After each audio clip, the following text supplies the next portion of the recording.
DRI ao quadrado. Conversando sobre oncohematologia de forma simples e leve.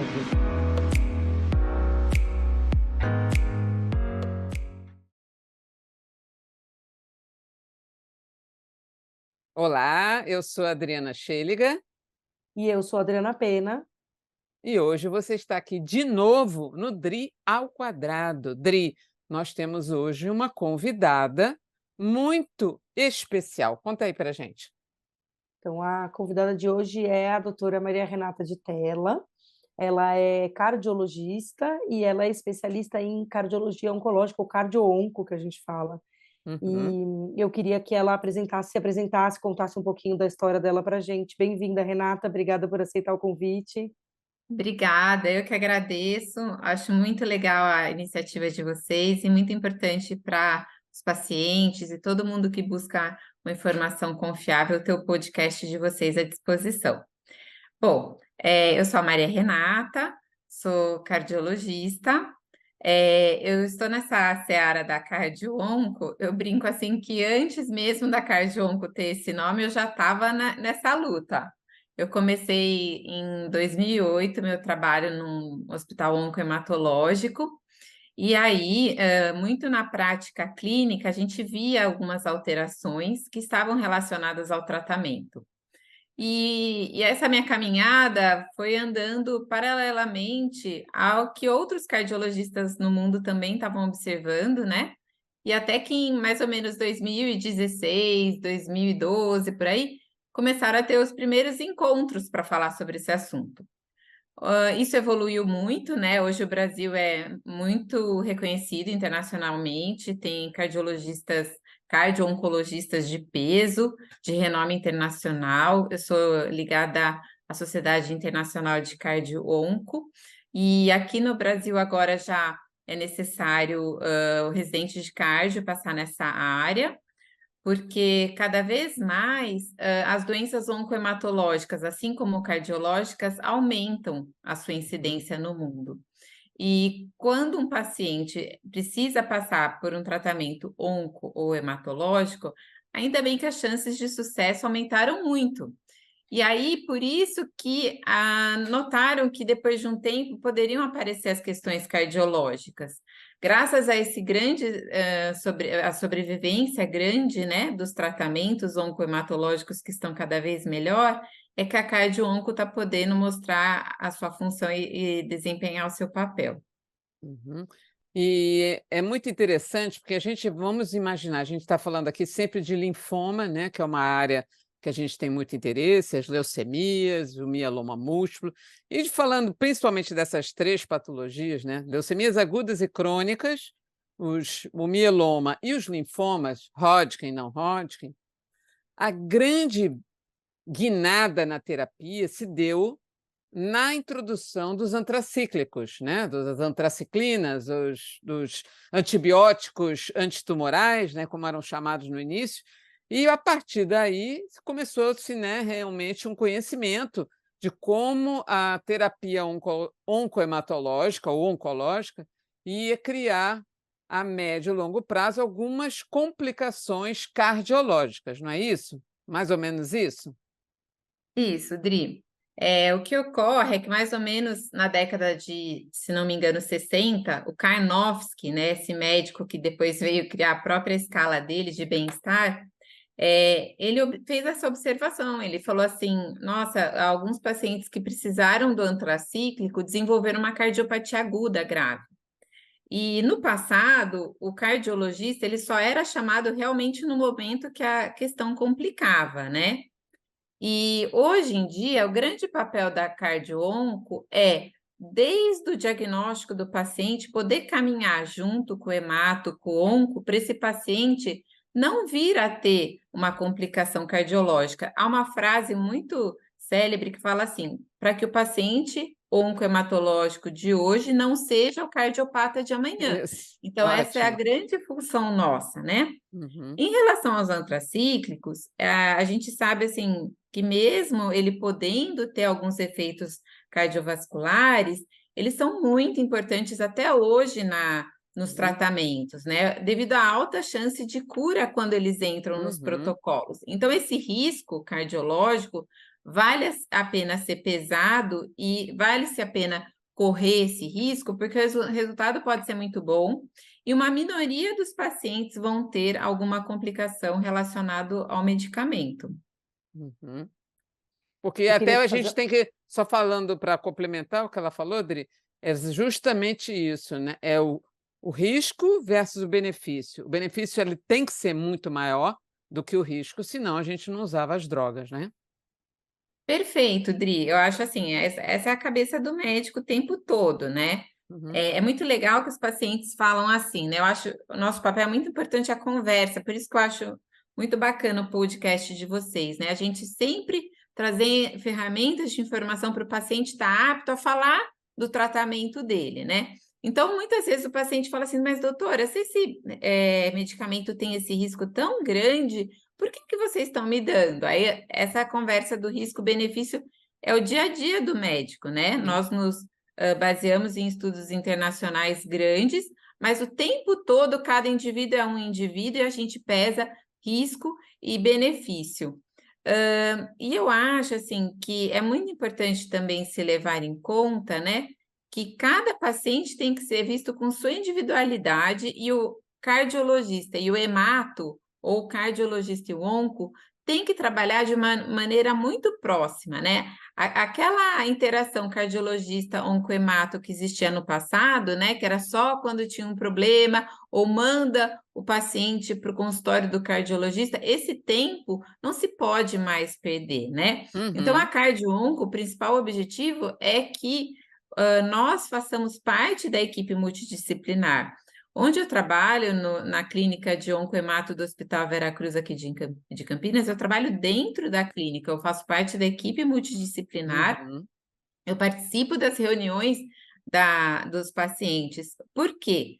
Porque muitas vezes, Dri, isso que você falou de uma forma muito correta, assim, a gente pesa risco e benefício, porém, às vezes, mesmo esse risco chegando muito perto do benefício, de uma forma muito particularizada, a gente fala, poxa, mas esse paciente, esse risco, mesmo que grande, eu acho que vale a pena correr, né?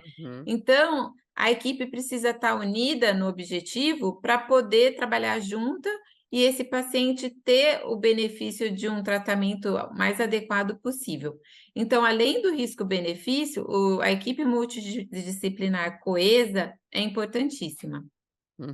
E não é só, né, pensando que o medicamento vai afetar o coração e aí o paciente vai desenvolver uma cardiopatia, pensando no paciente que já é cardiopata também.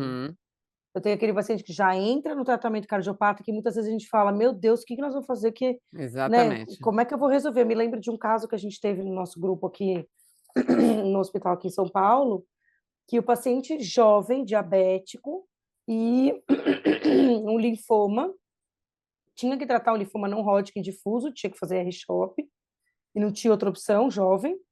E ele entrou já com uma fração de ejeção de 31. E a gente, meu Deus, por que esse homem jovem, 40 e poucos anos, tinha uma fração de ejeção de 31? Nunca tinha se cuidado, mas era diabético. Aí quando a gente chamou a cardio, e a gente nem tem a cardio-onco lá ainda, né? Quando a gente chamou a cardio mesmo, a avaliação foi, não, ele está todo obstruído. Aí foi CAT, com stent para todo lado, e a fração, né, ele melhorou a condição cardíaca dele. Então, o fato de a gente ter a cardio trabalhando junto com a gente, ajudou a gente até poder fazer a quimio, né? E é importante lembrar, como a Renata falou, que cada vez mais todo o nosso paciente ele está num contexto multidisciplinar, né? Vou dar um exemplo bem recente, falando das drogas oncológicas, eu faço oncologia também, então eu uso algumas drogas que também têm uma cardiotoxicidade, além dos antracíclicos. Por exemplo, existem as fluoperimidinas venosas, que é o fluoracil, e oral, como capecitabina, que se usa muito em cólon, em mama, etc., que nós já tivemos, obviamente, que são casos muito raros, mas de arritmias e paradas cardíacas com a medicação oral. Então, também não é a cor do remédio, não é a administração se é venosa ou oral, mas A multidisciplinaridade, olha que interessante, uma paciente minha fez uma síndrome mão-pé grave por conta da medicação, uma outra complicação que pode acontecer com a capecitabina, e a gente está fazendo laser terapia com odonto na palma e na planta do pé. A gente começou a desenvolver um protocolo interno por conta da multidisciplinaridade, ou seja, não era um. Você vai encaminhar um paciente com uma síndrome mão-pé para o odonto, fazer laser? Como é que isso pode passar, né? Então, a partir do momento das experiências e das observações e da multidisciplinaridade, que a gente pode, no final, ajudar aquele que é o mais importante nesse contexto todo, que é o paciente. Sim, e eu acho assim também, né? O paciente que chega para tratar, muitas vezes ele chega naquela angústia, aquela novidade, aquele susto, né? Ele chega realmente, na maior parte das vezes, coitado, muito angustiado. Só que se a gente lembrar, nesse exato momento do diagnóstico, já fazer a avaliação cardiológica, além de se ganhar muito tempo, esse paciente, eu acho que a parte mais importante da cardio-onco é essa, ele já ganha uma fotografia de quem ele é antes de qualquer tratamento. Faz muita diferença eu ter uma análise desse paciente antes. Por exemplo, esse paciente diabético jovem, né? Certamente, se ele tivesse feito um eco, um eletro, a gente Uhum. já, de antemão, nós já saberíamos, né? E antes mesmo dele começar um tratamento, a gente poderia deixar ele melhor para ele ter condições melhores para seguir o tratamento, né? Então, assim, todas as aulas que eu dou, todos os congressos que eu participo, eu falo assim: se vocês puderem guardar só uma coisa, lembrem de uma avaliação pré-tratamento. Sim, sim, sim. Isso vai Você sabe ajudar que demais a equipe. a gente tem muito, eu pelo menos tenho muito isso na prática, né? Não existe, eu não começo a fazer químio de paciente sem eco. Não tem, assim, Não, e a vai fazer gente. químio, vai fazer eco, não importa nem se é cardiotóxico ou não, vai fazer eco. Eu quero Por saber primeiro como você exemplo, tá. e é interessante porque a gente pensa assim, se você for olhar o guideline bem, rigorosamente, você pode, mas pensando obviamente que muitos guidelines não são desenhados numa população brasileira, né, então vamos imaginar, você vai fazer um R-CHOP, você vai usar antracíclico. O paciente tem 38 anos, é assintomático, não tem histórico anterior, não tem história familiar, você pode não pedir o eco, mas, eventualmente, ele já é um diabético, ou ele é um diabético que não silencioso, né, o paciente não tem sintomas, e você consegue descobrir que no eco o paciente tem uma fração de ejeção de 30%. Então, no baseline, eu sempre peço eco também. E dependendo, Deixa.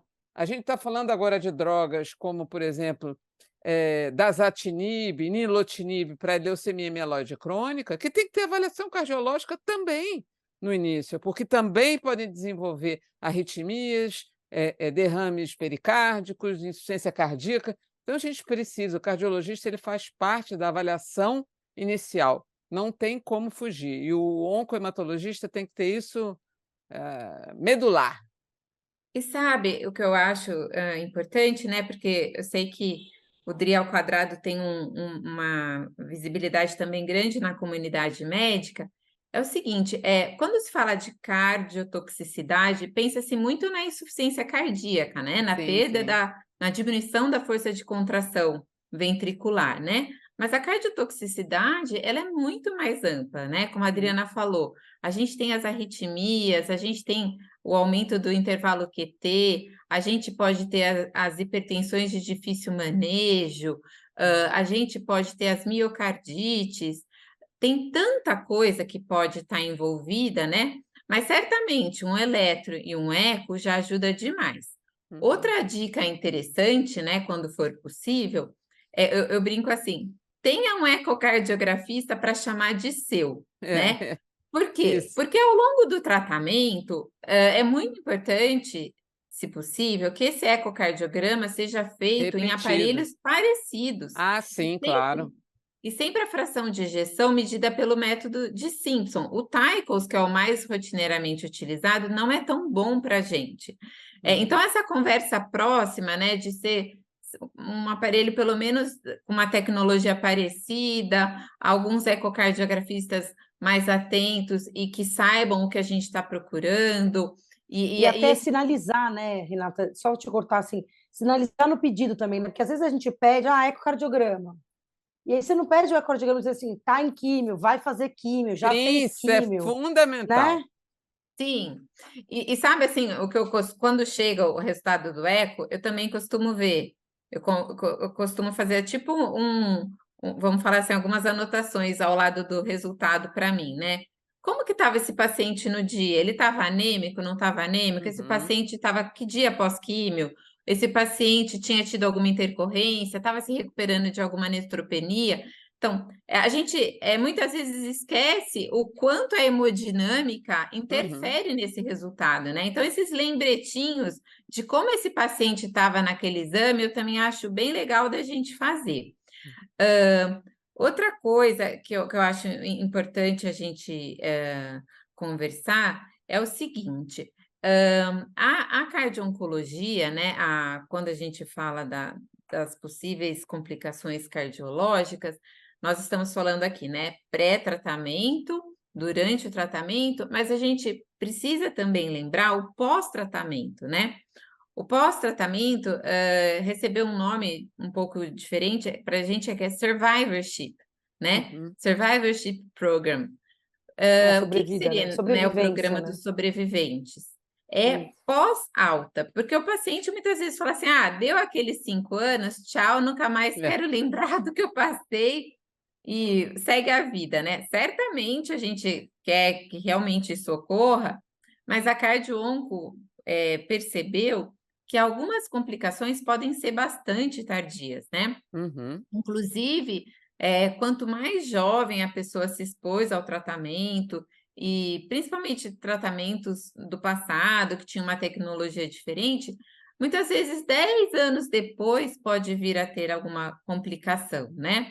Então, o que eu acho, eu não sei assim vocês, mas o que eu acho mais interessante é quando esse paciente vai ter alta da clínica oncohematológica, digamos assim, do tratamento agudo, vamos falar assim, né? Está terminando as infusões, terminou a rádio, é receber aquela ficha que nem tem no NCCN, falando qual patologia tratou, com que tratou, que dose foi exposto. Porque eu tenho uma paciente que ela mora nos Estados Unidos, né? Ela anda com essa fichinha para lá e para cá, porque isso ajuda demais, né? Às vezes, uma valvopatia um paciente que irradiou o tórax, fez uma radioterapia. A valvopatia dele muitas vezes vai aparecer lá 10, 15 anos, né? E não que vai aparecer, mas pode aparecer. Então, se esse paciente saiu de um grande centro, vai para uma área que não tem essa facilidade da cardio-onco, só dele levar essas informações, o cardiologista dele vai poder ajudar ele de uma forma mais correta. Você dá um exemplo de falou. Vou dar rapidinho, dar um exemplo de uma amiga minha que é médica, ela é anestesista e ela tratou um linfoma Hodgkin quando tinha 18 anos. Hoje ela tem 64. Então, você imagina que aos 18 anos, como era o tratamento do linfoma Hodgkin? Obviamente, ela está curada, claro. Ela fez um tratamento que hoje não se faz mais. Ela fez laparotomia, que é abrir a barriga, tirou o baço, ela tirou os ovários do campo de radioterapia, que é chamado oforopexia, botou o ovário fora do campo de radioterapia. E ela fez radioterapia no pescoço, no tórax, que a gente chama manto, e Y invertido.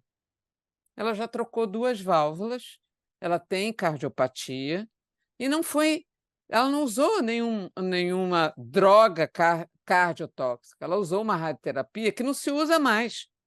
Ela fez ela tem uma alteração estrutural óssea, que é o pescoço caído assim, que faz uma giba, pela radioterapia. Então, assim, ela é um exemplo para mim, primeiro, porque ela sempre se cuidou muito bem, ela é uma pessoa que tenta manter a vida saudável, e hoje, passados quase 50 anos, 40 e poucos anos da terapia dela, ela está sofrendo hoje complicações tardias da terapia dela curativa. Então, a gente fez uma terapia curativa e tardiamente ela sofreu complicações, especialmente cardíacas. E ela é o exemplo que eu uso para ela. Então, todo meu doente que eu vou dar alta, entre aspas, né, porque a gente, conforme você falou, a questão do acompanhamento, eu peço àquele paciente que tenha um segmento com um clínico ou um cardiologista sempre e que venha uma vez por ano no meu consultório para eu saber como é que está. Porque como você conhece o paciente, ele foi seu paciente, se ele vier uma vez por ano, você eventualmente anotou e da última vez ele fez colono ou não fez colono, que ele já está na época de fazer mamografia. As mulheres têm que fazer mamografia se tiverem radioterapia mais cedo, porque aumenta o risco de câncer de mama. Então, são várias coisas que você deve acompanhar. Então, uma vez por ano tem que ir no meu consultório. Mas a senhora não vai me dar alta? Eu falei, dei alta, mas eu estou fazendo um Eu sou segmento a apegada assim longo também. prazo, né? Eu sou apegada assim também, acho que tem que fazer segmento. Mas eu gostei muito que você falou, Maria, do negócio do paciente também ter, né, aquilo, a informação com ele. E a gente é Isso. muito aqui no Dre ao Quadrado da informação, né? Do paciente ter informação e das pessoas terem informação. Então eu queria fazer uma pergunta que é assim, o que o paciente que está passando pelo tratamento, né? Quais são os sinais de alerta que esse paciente deve levar para o médico dele, ou oncologista, ou hematologista, ou enfim, de que talvez, né, exista alguma coisa errada e que ele precise relatar. Porque a gente sabe que o paciente fala, né, a anemia está cansado, ele fala que sangrou, ele teve febre, mas muitas vezes eles têm medo de relatar os efeitos Isso. adversos, porque eles entendem que se eles falarem dos efeitos adversos, eles podem ser prejudicados pela diminuição da dose, interrupção do tratamento, então acabam não contando. Então a gente já falou várias vezes sobre eventos adversos aqui no podcast, e a gente continua falando, então eu queria que você dissesse um pouquinho assim, quais são os sinais de alerta que um paciente pode perceber no corpo dele, na vida dele, no dia a dia dele, que ele deva falar para o médico em relação às alterações cardiológicas decorrentes do tratamento. Olha, Adriana, eu acho que é um pouquinho, vamos falar assim, complicado para o paciente, sabe? A maior parte dos pacientes acaba que ou pelos exames de triagem, ou a equipe de enfermagem, ou a equipe médica notaram algo diferente, e aí por isso encaminharam o paciente para uma avaliação. Por quê? Porque é isso que você falou exatamente, né? O tratamento oncohematológico, na maior parte das pessoas, ele tem diversos efeitos colaterais, né?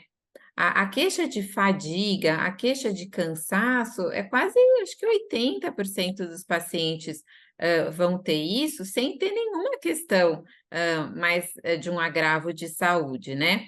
E o contrário também é verdade, né? Quando eu tinha meu ambulatório lá na PUC de Campinas, quantos pacientes não sentiam nada e estava com uma fração de ejeção baixa, né? Ou então a enfermeira foi verificar, a pressão estava altíssima e a pessoa até se surpreendeu. Eu acho essa questão do medo que você falou, né? O paciente tem medo, né, de que o tratamento dele seja mudado, enfim. Concordo com você também, isso existe sim, mas eu penso que cada vez mais o nosso paciente, através de informação, né, e volto aqui a dizer como é legal essa ideia do podcast de vocês, e de estar muito próximo da equipe, vai fazendo essa pessoa ficar cada vez mais íntima da equipe toda, né?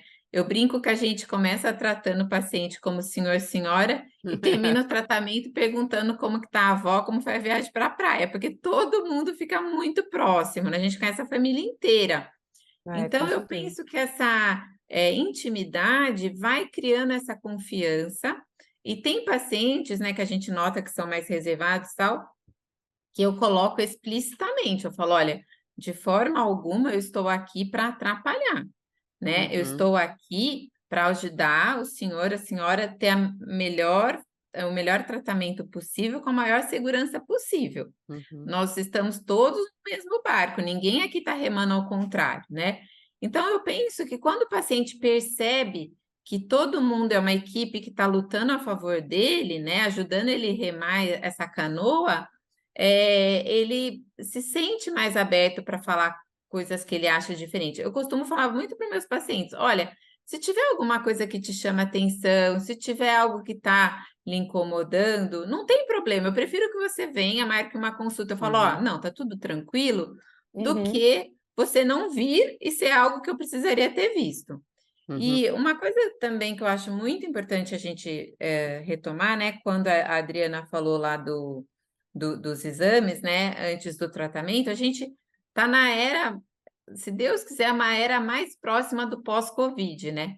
Infelizmente, quantos pacientes vieram tornaram-se cardiopatas pós-Covid e só vieram a descobrir quando começaram a ter complicações. Eu tive muitos pacientes jovens com infarto de uma artéria só, muitos pacientes que começaram a ter inchaço, falta de ar, foram ver, estava com insuficiência cardíaca pós-Covid, né? Então, essa era pós-Covid criou mais um fator de risco cardiológico e mais uma questão que eu adoro falar, eu acho que é super importante a gente estar atento.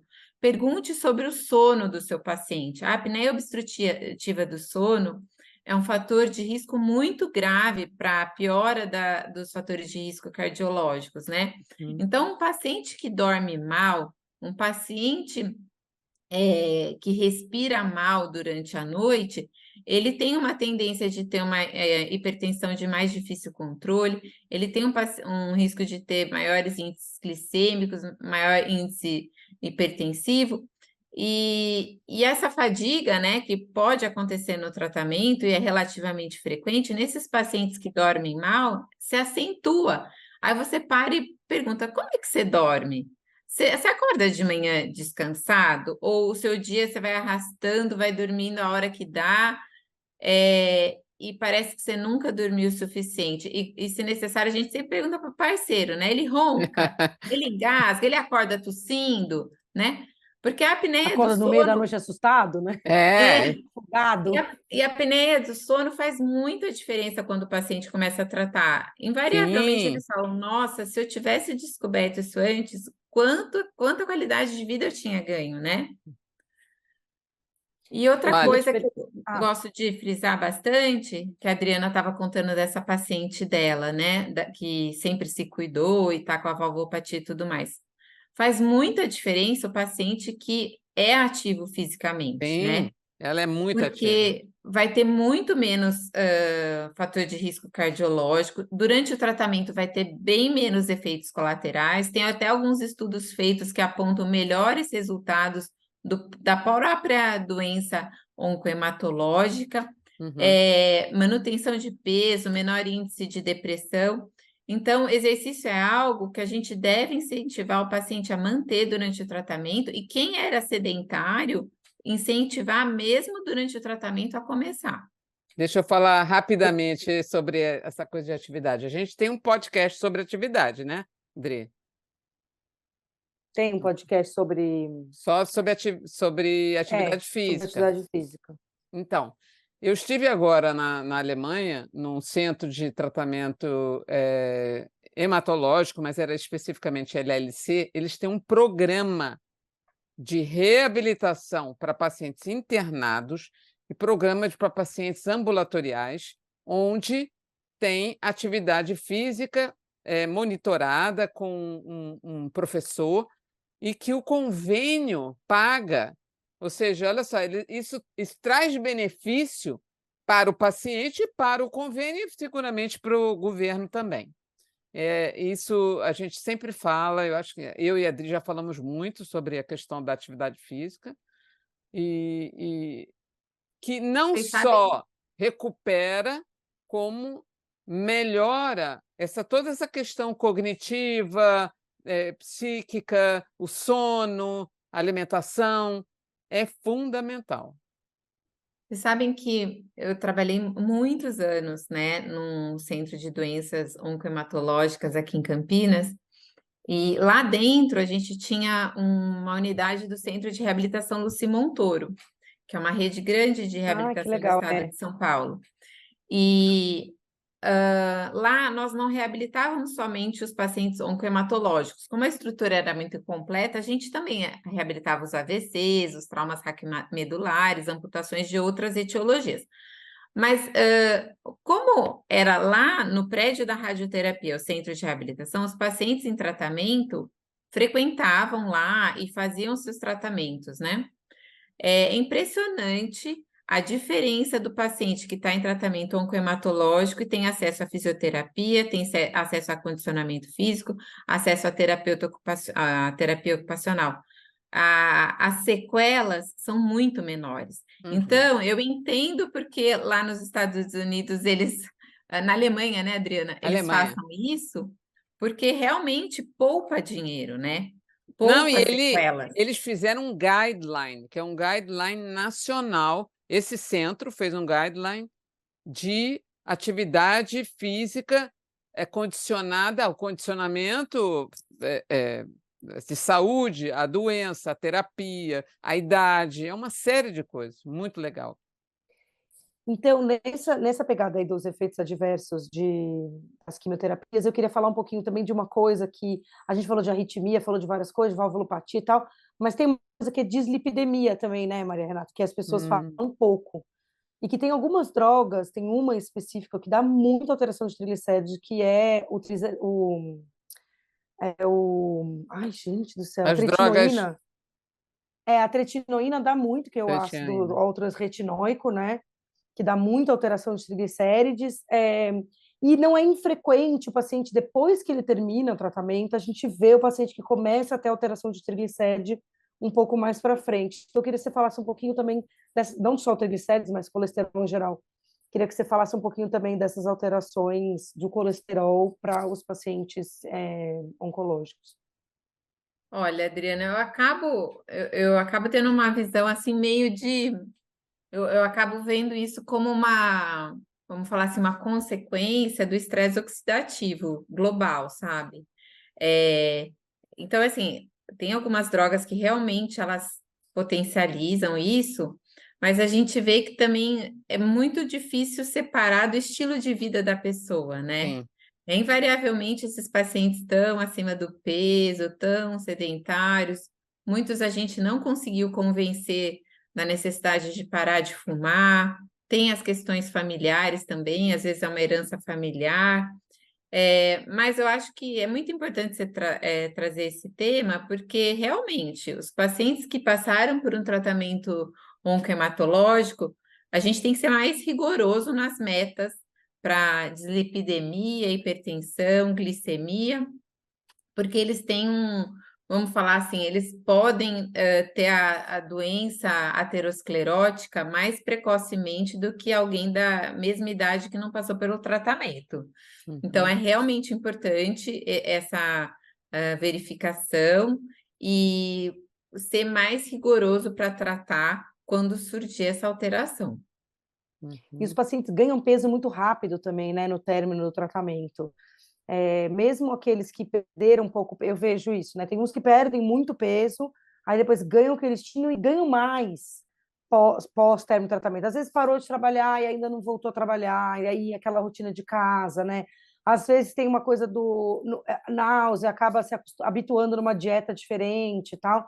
Então eu vejo isso também, que os pacientes acabam ganhando muito peso, então acaba, né, que junta tudo, né? O estilo de vida, a genética, o tratamento, tudo isso que Até dá uma porque piorada nessa área, o né? paciente também fala assim: bom, como eu estou doente, eu agora posso comer de tudo. Eu vou. E quando, na realidade, o equilíbrio também precisa ser feito durante o tratamento, né? Porque tem coisas que dá mais enjoo, tem outras que dão menos. Você tem que. E aí a gente estava falando da multidisciplinaridade, tem a nutricionista envolvida, a psicóloga envolvida, o cardiologista, o clínico, às vezes o geriatra é importante estar envolvido, né? Então, o entendimento de que o paciente não é só de um médico, isso era uma coisa mais antiga, né? Você tinha aqueles É. clínicos que eram o médico do paciente, então era só ele que podia dar opinião. Quando, na realidade, isso mudou. Hoje a gente está num cenário onde várias pessoas estão participando daquela terapia, não é isso? E eu acho, né, que assim, realmente, numa fase de tratamento agudo, é um desafio grande a alimentação para o paciente, né? seja porque eles podem ter aquelas úlceras orais, seja porque as papilas gustativas não vão mais dar a sensação de gosto que eles Uhum. tinham Às antigamente. vezes até um gosto pior, né? É Sim. pior o gosto de certas Sim. coisas. E aí, muitos pacientes, a equipe tendo a nutricionista à disposição faz uma diferença muito grande, porque às vezes o paciente realmente não consegue comer, aí entra com suplemento alimentar, enfim. Uhum. São diversas as alterações que podem acontecer. Ah, então, assim, o que eu noto, né, é que realmente tem pacientes que ficam muito restritos na alimentação, e eu brinco assim que nos 6 meses pós-tratamento parece que é a volta para a Disneylândia, né? Os gostos voltam, aquele paciente quer comer de tudo que gostava e não conseguia. Então, nesse começo, eu vejo assim um aumento de uns 4, 5 quilos. Aí eu brinco assim, principalmente quando eu tratava muito adolescente, adulto jovem, né, nesse outro hospital, né?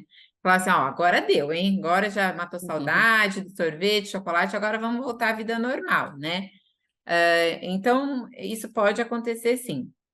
E também eu acho importante falar da questão psicológica, né? Uhum. Muitos pacientes acabam descontando na comida Sim. o medo, a ansiedade e tudo mais, as alterações da percepção corporal, principalmente nas mulheres que perdem Uhum. o cabelo. Então, a comida tem muito a ver com isso, né? Uhum. Lá no hospital que eu trabalho atualmente, no Hospital Veracruz, a gente tem a equipe inteira, psicóloga, nutricionista, e a gente acaba sendo bem, vamos falar assim, insistente para que os pacientes passem com todo mundo, Sim. para ele poder, muitas vezes um paciente mais durão, um paciente mais calado, não percebe o quanto ele está precisando, por exemplo, de uma psicóloga, né? Uhum. E às vezes a gente tem até o contrário, às vezes uma pessoa que se cuidou muito acha que sabe tudo da alimentação É. e acaba usando algumas coisas, por exemplo, vamos dar um exemplo assim, a cúrcuma, ou alguma erva, que ela fala, mas isso não vai me fazer mal, ou uma vitamina. Na cardio-onco, a gente estuda muito as interações, né? Uhum. A gente olha para todos os cantos, interação de antiarrítmica, interação de antihipertensivo, porque ocupar um receptor que está precisando ser utilizado para o tratamento oncohematológico vai fazer muita diferença no tratamento desse doente. E às vezes tem alguns protocolos que, até mesmo ervas, ou como eu dei o exemplo, a cúrcuma, vai atrapalhar sim. Uhum. Então, esse paciente precisa ter alguém para falar e citar isso que ele usa, porque não é pouca coisa, não é besteira. Olha, você tocou num assunto que a gente já falou aqui em vários outros podcasts. Falamos de nutrição, falamos de farmácia, que a gente tem farmácia clínica hoje nas clínicas, justamente por conta das interações de drogas. Falamos sobre medicina alternativa, entre aspas, também, porque a pessoa acha que está tomando um chá ou uma erva, alguma coisa que é inofensivo, quando na realidade interferem em absorção de drogas, não só as cardiológicas, como as oncológicas, que cada vez mais a gente tem drogas orais no tratamento, né? Então, como você vê, como a percepção do cardio-oncologista, né, Adri, também percebe tudo que faz parte nesse contexto do tratamento como um todo. É a nutrição, é a odonto, é a psicóloga, é a cardiologista. Eu acho que na minha clínica, o que eu sinto falta hoje é de uma assistente social, porque hoje a gente sabe que muitos deveres e direitos de pacientes também estão envolvidos e a gente sabe que a gente precisa falar sobre isso, né? Às vezes o paciente não quer, porque faz parte do nosso atendimento, né?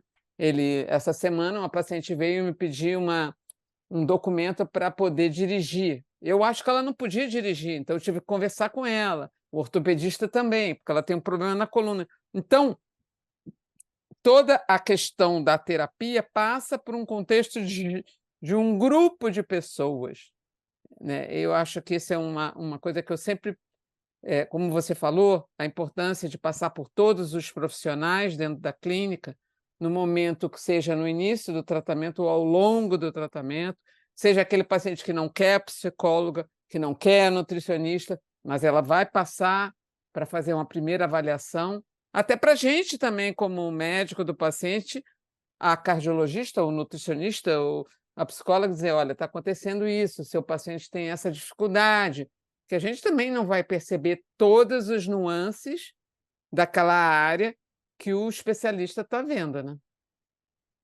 Uma outra coisa que eu queria te perguntar, Renata, é assim, hoje você acha que, enfim, eu acho que a gente tem várias intervenções aí que a gente pode fazer, né, para melhorar a condição cardiológica do paciente antes dele começar o tratamento, mas o que que você acha que é atualmente, né, a intervenção que mais faz diferença nos pacientes que vir a sofrer eventos adversos cardiológicos? Então, assim, e aí a gente pode falar um pouco dos diversos eventos cardiológicos. Então, os remédios que têm mais chance de ter cardiomiopatia. Hoje a gente sabe que fazer o acompanhamento com eco seriado, ou enfim, né, os que têm que têm chance de ter valvopatia, os que têm chance de ter arritmia. Obviamente que o acompanhamento com o cardio-onco, eu acho que é o grande modificador aí, mas só para a gente trazer um pouco assim de quais são as intervenções possíveis. Lógico que nós não vai entrar em detalhes, né? E ninguém está prescrevendo nada aqui, mas quais são as Sim. intervenções que você vê que fazem diferença?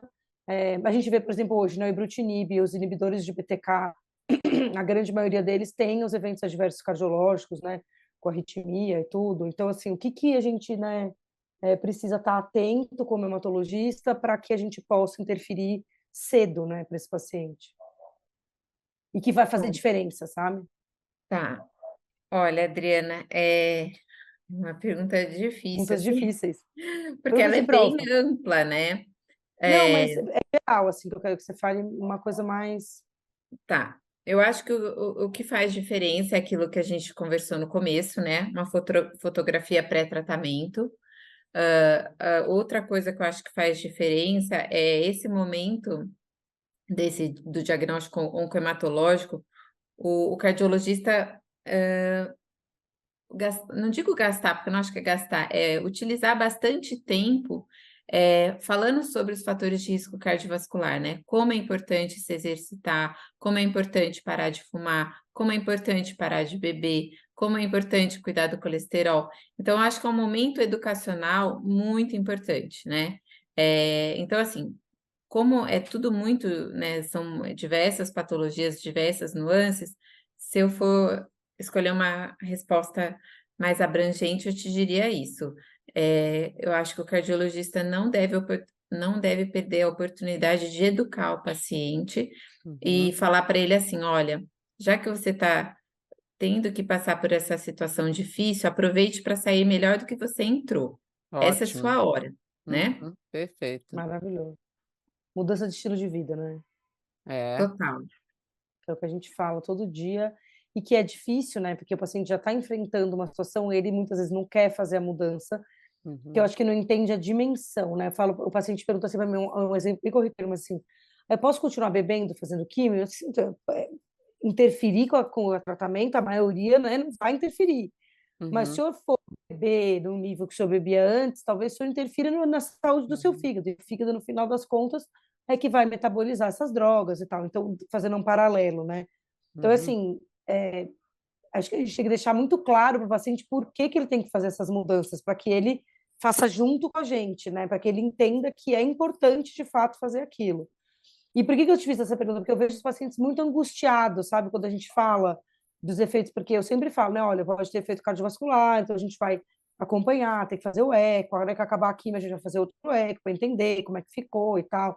Os pacientes que vêm, eu faço um ambulatório de leucemia aguda, né? No SUS, enorme, então eu uso muito o, a tretinoína, e aí eles vêm com o triglicérides alto enquanto está usando, porque altera a hora que está usando, depois para de usar, melhora. Aí eles ficam desesperados, mas não tem nada que possa fazer, eles querem um remédio, uma pílula mágica. Não, não, o que a gente pode fazer vai comer menos nesse momento, né? Vai controlar, vai fazer atividade física na medida do possível, lógico e tal. Uhum.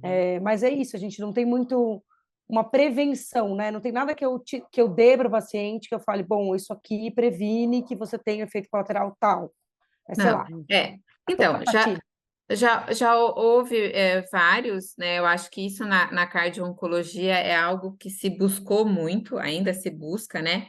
Um medicamento, vamos falar, mágico, né? Inclusive, aqui no Brasil, a gente teve um dos estudos mais premiados, né? Que é o CESS Trial, que tem toda a carvedilol para mulheres que iam se submeter a neoplasia, tratamento para neoplasia de mama, para ver se tinha um efeito cardioprotetor, né? O endpoint primário, né, que seria ver que não houve mudança na fração de ejeção, isso eles não conseguiram comprovar, conseguiram comprovar um outro resultado que viram a alteração da troponina e a alteração da troponina em pacientes que utilizaram o carvedilol foi menor, né? Eles só conseguiram ver essa associação. Em outros lugares tentaram enalapril, enfim, já foram diversas as tentativas. Eu acho que a cardio-onco está meio que abandonando essa hipótese de achar que pode ser feito algo antes, né? Talvez quando a gente tenha a ideia da genética, né? A semana passada eu conversei com um geneticista da USP sobre isso, ainda também não tem, a gente já sabe uns 5 genes que possam estar envolvidos, mas é muito ainda experimental, caríssimo, não teria como fazer isso em larga escala no momento. Mas sabe, uma coisa bem mais simples que eu gostaria de contar para vocês, que é um assunto que eu gosto demais, é a cardio-oncologia reversa. O que seria a cardio-oncologia reversa, né? A cardio-onco viu-se que doenças oncohematológicas podiam ter complicações cardiológicas. E há algum tempo, né, muito interessante, que começaram a observar o contrário, ou seja, pacientes cardiopatas graves, por exemplo, com uma insuficiência cardíaca, quando foram comparar, viram que esses pacientes tinham maior índice de neoplasia. Então, por isso que estão chamando isso de cardio-oncologia reversa, né? Um cardiopata que se torna paciente oncológico. E eu até, antes da pandemia, acho que foi 2019, eu tive num congresso do Memorial em Nova York, eu tive a honra de ver o Dr. Peter Libby falar lá no congresso, no simpósio de cardio-onco. Por quê? Porque o Dr. Peter Libby é uma pessoa que sempre estudou aterosclerose, né? Ele é muito renomado nesse assunto de aterosclerose na cardiologia geral.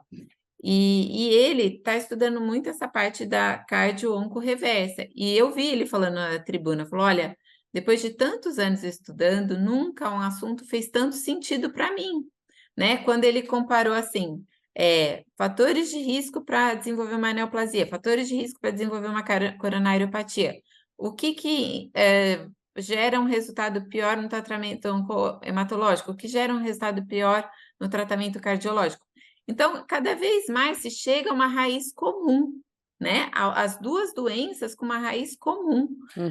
E se a gente for ver, né, gente, isso é o que mais mata no mundo, né? Cardiopatias e neoplasias. Dessa forma, eu penso assim, que não engordar, não fumar, não beber exageradamente, manter-se fisicamente ativo, quem cuida desses fatores de risco, né? Uma boa alimentação, uma boa qualidade do sono, manejo de estresse, que parece coisas tão simples, né? Mas quem faz essa tarefa de casa, que na nossa vida moderna não é algo fácil, se protege das duas piores e maiores causas de morbimortalidade populacional, né?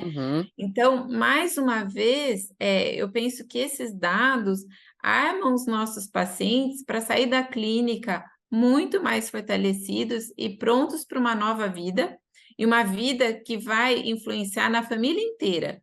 Porque um estilo de vida saudável numa família puxa todo mundo. Não é só o Com paciente certeza. que beneficia, né? Esse paciente, ele torna-se um padrão muito interessante de qualidade para todo mundo que está em volta. E o oposto é verdadeiro também, né? Exato. O paciente que não faz isso, ele acaba minando quem tenta fazer, né? A pessoa, não precisa nem ser um paciente, mas a pessoa que não faz isso dentro da família acaba minando quem tenta, né, fazer. Quem está animado ali para fazer acaba que se contamina para os dois lados, né? Então, acho bem maravilhoso isso que você falou. Eu queria Eu só falar acho. uma outra coisa. Fala, Pode falar, Adri. Adri. Não, Não, ela no começo a Maria Renata falou sobre você tratar o câncer e depois morrer de uma cardiopatia, né? É, e aí eu estava pensando, eu li recente no New York Times um relato maravilhoso, depois até posso tentar colocar o link, a gente pode até ver se consegue colocar no André Quadrado, eu mando para vocês, que é um relato de uma paciente que não está aqui dentro do nosso escopo, mas só para a gente trazer como os eventos adversos do que a gente trata faz muita diferença na vida do paciente, né? Então, uma paciente que era cardiopata a vida inteira, fez um transplante cardíaco muito nova, 20 e poucos anos, ela precisou do primeiro transplante cardíaco. Aquele coração aguentou ali 4 anos, eu acho, aí ela teve que fazer outro transplante cardíaco, e aí o coração aguentou com ela mais 15 anos, e aí ela teve câncer. Ela não diz o que ela teve, eu não me lembro o que ela teve, mas ela teve um câncer metastático gravíssimo e agora ela vai morrer do câncer. E aí ela diz, eu falhei o meu coração novo, então meu coração novo eu fiz tudo que eu tinha, porque ela falou, ó, da primeira vez eu fiquei me culpando que fui eu que levei ao meu coração falhar, né? E aí eu precisar de outro transplante. E dessa vez eu fiz tudo o que tinha que fazer. Eu virei atleta, eu cuidei do meu coração, meu estilo de vida era maravilhoso, meu coração está perfeito, está funcionando super bem. Mas os efeitos colaterais da imunossupressão, que a gente sabe que existem, né? Levaram a uma neoplasia, e agora você falando dessa coisa das cardiopatias e dos estilos de vida, enfim, e das neoplasias, me lembrou mais ainda dela. Que agora o que, na verdade, está me matando é uma neoplasia. Eu vou morrer, ela fala isso, né? Eu tenho mais algumas semanas de vida e o meu coração está inteiro, ele está maravilhoso, ele está funcionando super bem, ele funcionaria mais 30 anos tranquilamente, mas infelizmente os efeitos adversos do meu tratamento que me possibilitaria, ela fala, o transplante, a imunossupressão relacionada ao transplante me possibilitaram viver 20 anos a mais do que eu viveria. Isso não tem nenhuma dúvida. Mas o evento adverso chegou nela, né? Porque a imunossupressão pagou um preço aí, que é muitas vezes o preço que a gente acaba pagando quando a gente fala de tratamento também, evento adverso para os pacientes oncológicos, né? E lembrando, só para finalizar, acho que a gente já está no nosso tempo, só lembrando o seguinte: quando a gente fala em câncer ou neoplasias hematológicas, a grande maioria não tem origem genética nem hereditária. Elas são randômicas, ao acaso, ou seja, não tem uma origem familiar. Então, Que a se gente saiba ainda, né, Dê? não, que a gente saiba, é claro, estou falando É. isso até hoje. Mas com certeza, sim. E aí, isso prova aquilo que você falou. Então, o que a Renata falou, se a gente tem como fator de risco todo o nosso estilo de vida, se eu manter o peso, se eu não fumar, se eu tiver uma boa atividade física, uma boa alimentação, só isso já está sendo o suficiente para tanto controlar a parte cardiológica quanto também as neoplasias, né? É. Muito bom. Eu queria só saber, Renata, a gente sempre tem um último tempinho aí para você falar mais alguma coisa que você acha que é importante deixar Quer de finalizar mensagem, com um alguma coisa? recado. Olha, o que eu gostaria de dizer, né, é o seguinte, eu gostei muito, né, de estar com vocês, muito gostoso a gente ficar conversando e A gente falando também. sobre tudo isso. É, quando a Adri falou da assistente social, né, eu me lembrei